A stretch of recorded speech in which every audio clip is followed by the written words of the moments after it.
Our top focus at this hour.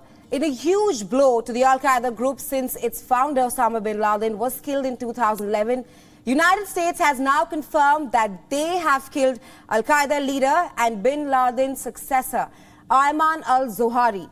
The Al-Qaeda leader was killed in an U.S. airstrike in Afghanistan over the weekend. While delivering a speech at the White House, U.S. President Joe Biden said that justice has now been delivered and the terrorist leader is no more. Biden said U.S. intelligence officials tracked al-Zawahri to a home in downtown Kabul where he was hiding out with his family. The U.S. president approved the operation last week and it was carried out on Sunday itself. Listen to what he had to say. My fellow Americans, on Saturday, at my direction, the United States successfully concluded an airstrike in Kabul, Afghanistan that killed the emir of Al-Qaeda, Ayman Al-Zawahiri. 1 week ago, after being advised that the conditions were optimal, I gave the final approval to go get him. And the mission was a success. None of his family members were hurt, and there were no civilian casualties. Now, Biden detailed al-Zawahiri's role in leading Al-Qaeda since Osama bin Laden was killed by U.S. forces in 2011, including calling on followers to attack the U.S. and its allies in the videos. He further said that no matter how many years it takes, if someone is a threat to the United States, he will not be spared. No matter how long it takes, no matter where you hide, if you are a threat to our people, the United States will find you and take you out. Zawahiri was one of the world's most wanted terrorists and the main mastermind of the September 11, 2001 attacks that killed nearly 3,000 people. Now, the drone attack is the first known American strike inside Afghanistan since U.S. troops left the country in August 2021. His death raises questions about whether Zawahiri received sanctuary from Taliban following their takeover of Kabul last year. U.S. officials say that senior Taliban officials were very much aware of his presence in the city and rather provided him a safe spot.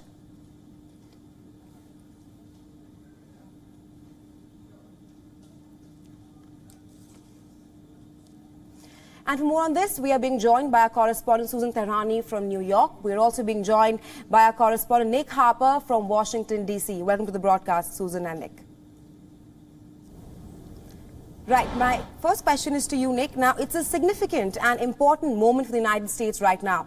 U.S. President Joe Biden just a while ago addressed the nation regarding the drone strike that killed the Al-Qaeda leader. Tell us what more you're learning on this.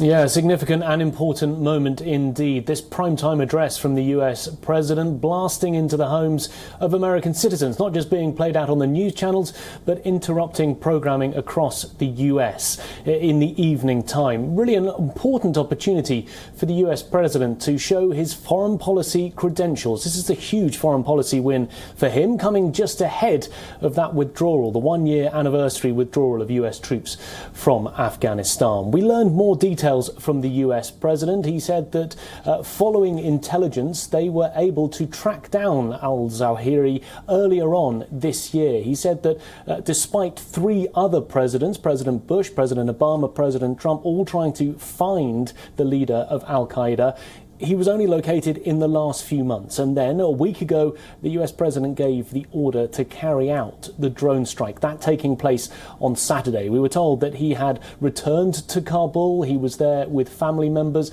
and that he was killed while he was on a balcony. Also, that none of the family members that he was with were injured in the drone strike, and there were no civilian casualties. The US president very much portraying this as a major win for US foreign policy and an opportunity to say to the American public, essentially, we knew what we were doing when we withdrew from Afghanistan because we still had this over-the-horizon capability, still had the ability to gather intelligence from Afghanistan and carry out these drone strikes from afar. So a very important moment for the US president, and it also comes ahead of those midterm elections in November. This will undoubtedly be a big foreign policy win for him, something which will be on the minds of voters when they head to the polls in November. Right, Nick. I would also like to ask a question to our correspondent Susan Tehrani, who's live with us from New York. Now, Susan, it's again a huge win for the United States. Nick just told us about how significant a political win it is for the United States of America.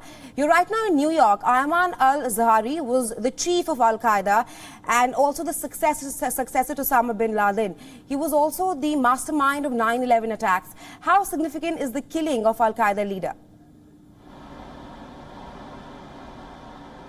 It's very significant. This is an incident that will bring closure for many Americans, not only the families of the victims of 9/11, the entire country, not only for us here in New York, but a chapter has been closed really on one of the most horrific days that the world and America witnessed. But it's also somewhat of a closure for the CIA who carried out those attacks. Al-Zawahiri was very at the heart and responsible for embassy bombings in Kenya and Tanzania, USS Cole. The CIA had been following him for years, and so that really brings a closure for them as well. But then it also raises, again, a lot of questions about President Biden's over-the-horizon capabilities because, this wasn't a U.S. military op, it was an intelligence operation. It was carried out by the CIA.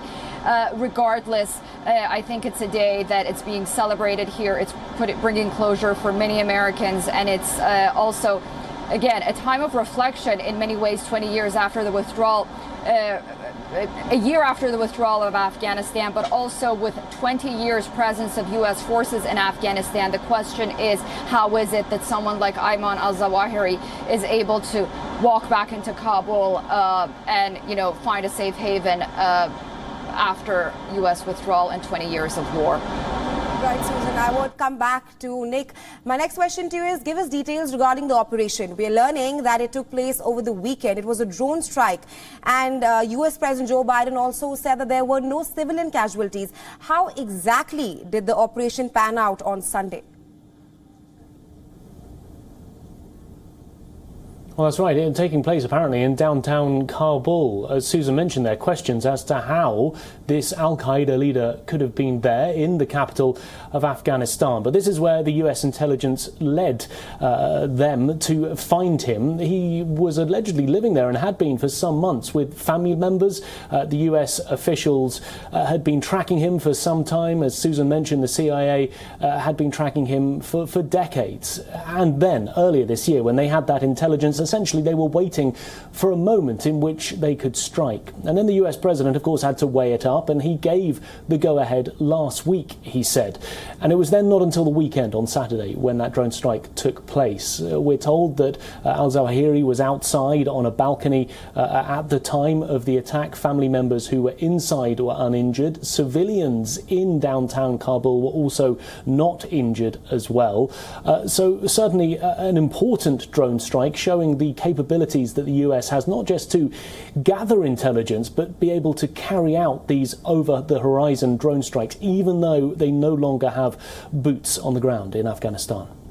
Right, Nick, I would come back to a correspondent, Susan Tehrani. Now, Susan, where is Al-Qaeda right now in terms of its threat to the US and the West? Given that the killing of Ayman Al-Zawahiri is a huge win for the United States, where exactly, what lies ahead for Al-Qaeda? While we don't really talk about terrorism that much these days, the intelligence officials constantly are warning that the threat of Al-Qaeda and Islamic terrorism is alive and well. We know after the U.S. withdrawal from Afghanistan, the Taliban taking over, we have tens of thousands of new recruits coming inside Afghanistan, not only joining groups like Al-Qaeda, but also ISIS-K, which is a major concern not only for the United States, but many UN member states. United Nations Secretary General Antonio Guterres has raised the alarm regarding these groups in Afghanistan. So while this is a heavy blow to the Al-Qaeda leadership at this point, he really was the mastermind. He was the intellectual brain behind the organization. He was a doctor. He really started this ideology before Al-Qaeda in Egypt. So this is a perhaps defeating moment, but as we've seen with Islamic terrorism, because of the ideological aspect of it and nature of it, it does mushroom. But it seems like the United States is on top of it. We did hear, we're not sure, we don't have verifications, but a Taliban spokesman said that he also is getting report that another drone strike hit another house in Afghanistan. We'll have to confirm that ourselves because the attack on al-zawahri happened at 9:48 p.m. Eastern time on Saturday. So if this is true, then perhaps another incident once again happened on Sunday in Kabul as well. But it just shows, you know, the urgency of the nature and how the United States is watching Afghanistan carefully. Right. Thanks, Susan and Nick, for getting us up to speed on this. We will, of course, be tracking this throughout the day. Thanks very much.